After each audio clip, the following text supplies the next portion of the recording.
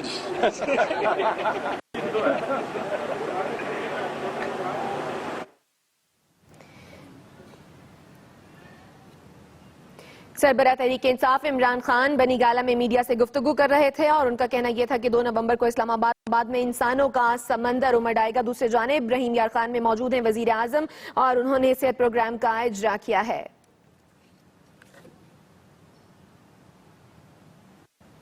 Bulletin میں بھی وقت ہے بریک کا, بریک سے پہلے نیوز اپڈیٹ. اس نیوز اپڈیٹ کو آپ تک پہنچانے کے لیے ہمارے ساتھ تعاون کیا ہے OLX, Pakistan largest market place. یہاں سب بکتا ہے, سب ملتا ہے. OLX بیچ دے. رحیم یار خان میں ہیلتھ کارڈ پروگرام کا اجرا. وزیر اعظم نے خطاب کرتے ہوئے کہا اچھے منصوبے حکومت کے جانے کے بعد بھی جاری رہنے چاہیے. غریبوں کے ذکر پر آپ دیدہ.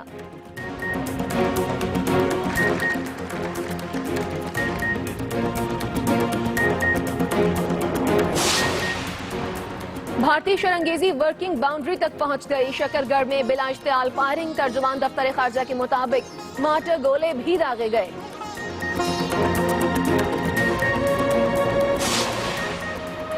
اور افسروں کے ساتھ ناروا سلوک پر director operations Punjab food authority Ayesha Mumtaz کو عہدے سے ہٹا دیا گیا.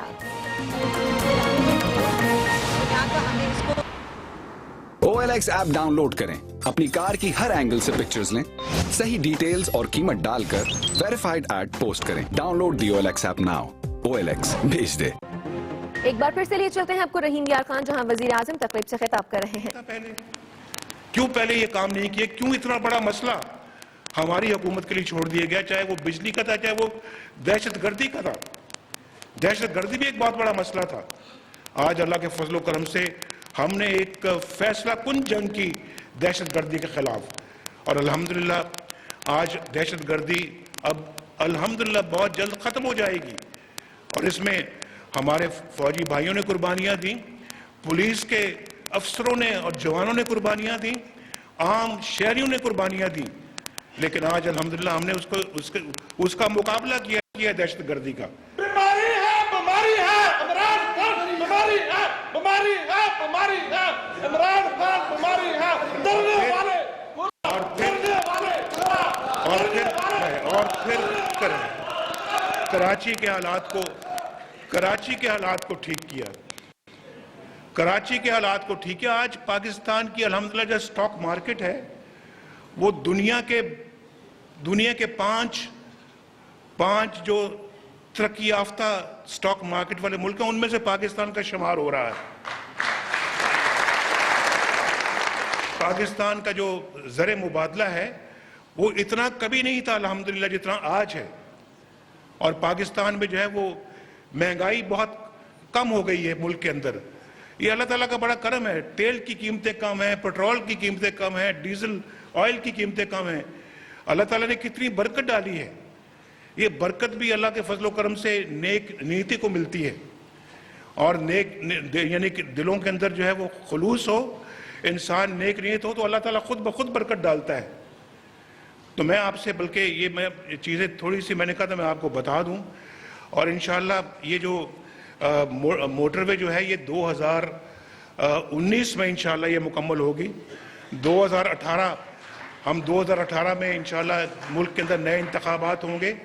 2019 میں رحیم یار خان بھی ان ضلعوں میں، ان شہروں میں اس کا نام آ جائے گا جہاں سے ایک بہترین 6 رویا موٹر وے گزرے گی، 6 رویا۔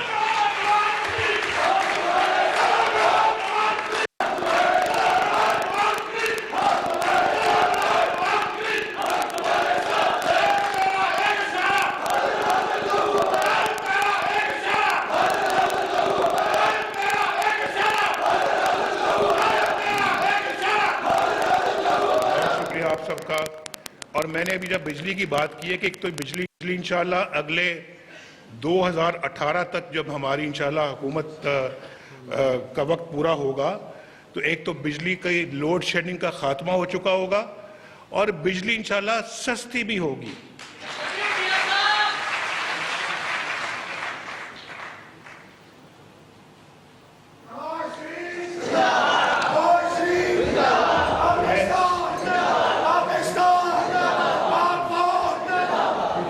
میں انشاءاللہ آپ کو یہ کہنا چاہ رہا ہوں کہ بجلی صرف بجلی کی کمی ختم نہیں ہوگی بلکہ بجلی سستی بھی ہو جائے گی، اور یہی میں چاہتا ہوں کہ پاکستان کے عوام پہ بوجھ نہ پڑے۔ ہمارے لوگ جو ہے وہ ان کو سستی بجلی ملنی چاہیے اور سستی گیس بھی ملنی چاہیے، اس پہ ہم بھرپور کام کر رہے ہیں اور آپ کو بتائے بغیر کام کر رہا ہوں۔ یہ میرا الیکشن کا وعدہ نہیں تھا، لیکن میرا یہ قوم کے حوالے سے یہ درد ہے میرے دل کے اندر کہ قوم پہ ہمیں بوجھ کم کرنے چاہیے، ان پہ جو بوجھ پڑے ہوئے ہیں ان کو ختم کیا جائے، ان کو کم کیا جائے تاکہ عزت کے ساتھ، سکھ کے ساتھ اپنی زندگی بسر کریں۔ پاکستان پائندہ باد۔ وزیر اعظم میاں محمد نواز شریف رحیم یار خان میں موجود ہیں، صحت پروگرام کا اجرا بھی کیا ہے۔ اس موقع پر مریم نواز بھی ان کے ہمراہ موجود ہیں۔ وزیر اعظم نے تقریب سے خطاب کرتے ہوئے کہا کہ تقریباً 2.5 لاکھ کے قریب رحیم یار خان میں ایسے خاندان ہیں جو کہ اپنا علاج نہیں کرا سکتے، قرض لیتے ہیں اور قرض ادا کرنے کی سکت نہیں رکھتے اور اپنا گھر بیچنے پر مجبور ہو جاتے ہیں۔ ان کا کہنا یہ تھا کہ حکومت علاج کے لیے 3 لاکھ روپے تک مدد فراہم کرے گی اور 3 لاکھ روپے سے زیادہ اخراجات بیت المال سے ادا کیے جائیں گے، جبکہ ان کا کہنا تھا کہ قومی صحت پروگرام کئی اضلاع میں شروع ہو چکا ہے۔ ابھی وقت ہے بریک کا، آپ ہمارے ساتھ رہیں۔